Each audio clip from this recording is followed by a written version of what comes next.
And there they go.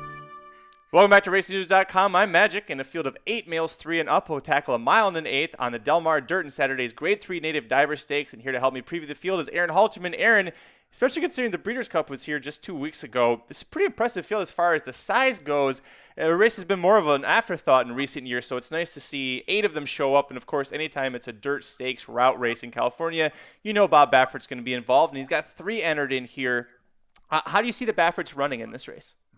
That's a great question, right? I mean, let's start with 8 Rings, the 6 horse in this spot.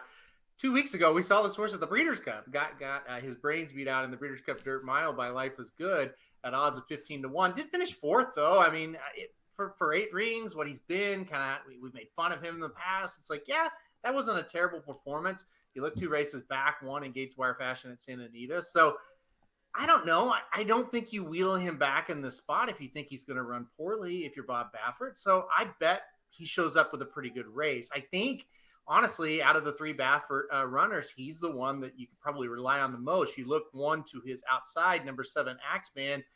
It's a horse that sometimes runs a race that's almost unbeatable, but most times just kind of gets his ass beat, has layoffs all over his form. A horse, obviously, they can't keep healthy. I mean, your guess is kind of as good as mine. Will this horse run big today, or will it kind of be the day that he runs up the track? I do think he's going to be part of the pace, and 8 Rings is going to be part of the pace. So who goes the lead? Who sits off? I don't know. It's a really kind of a mystery with the Baffert horses. And then Azul Coast, probably the horse out of the 3 that can get a mile and an eighth, the most effective. But his form's pretty slow, really. Like, this horse has never really jumped up and ran a very fast race on paper. 8 Rings is the one that I think they'll let kind of go out to the lead and dictate things. I think it's the horse in the best form. So that's probably his best shot to win.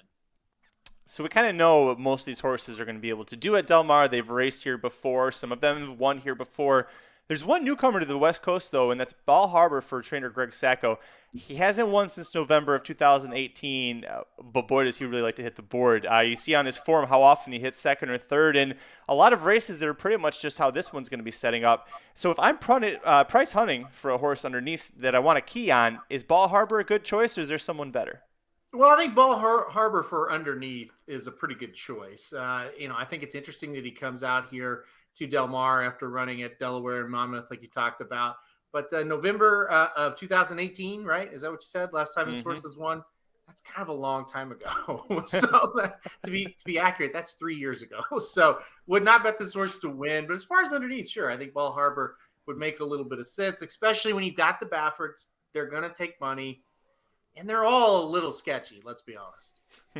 Well, so we've talked about maybe an underneath price play, but where are you going to go on top here? I'm actually going to take a shot with the number 1 Established. I don't trust 8 Rings enough. I certainly think 8 Rings is a horse you got to play on tickets, but I think Established could beat him today. You look at this horse, broke the maiden at Indiana Grand, then obviously sent to Santa Anita, got second, went to Del Mar, got 4th, and the last 2 races have won. One at Del Mar and one at Santa Anita. This horse has never been longer than a mile, but the pedigree really says, being by constitution, out of a dam that should go long as well, the pedigree really says this horse should go a mile and an eighth. So my problem with 8 Rings, I'm not sure he really wants to go a mile and an eighth. So I feel like that maybe that last 16th of a mile, 8 Rings might be getting a little tired. I think Established can kind of track the leaders and then kick it in late and get the job done. So we don't have odds yet for this race, but I do think Established will be a decent price in here. So I'm going to try to play a decent price on top here with the horse from the rail. For insight on Saturday's late pick forward Aqueduct, check out the latest episode of Blinkers Off featuring Aaron Halterman on the Racing Dudes YouTube channel. While you're there, you'll also find stakes previews for the Red Smith that's at Aqueduct and the Chaluki that's at Churchill Downs. Hit like if you like this video, hit subscribe if you really like it. Tell all your friends. We'll see you at the track. Racing Dudes Preview. Racing Dudes Preview. And there they go.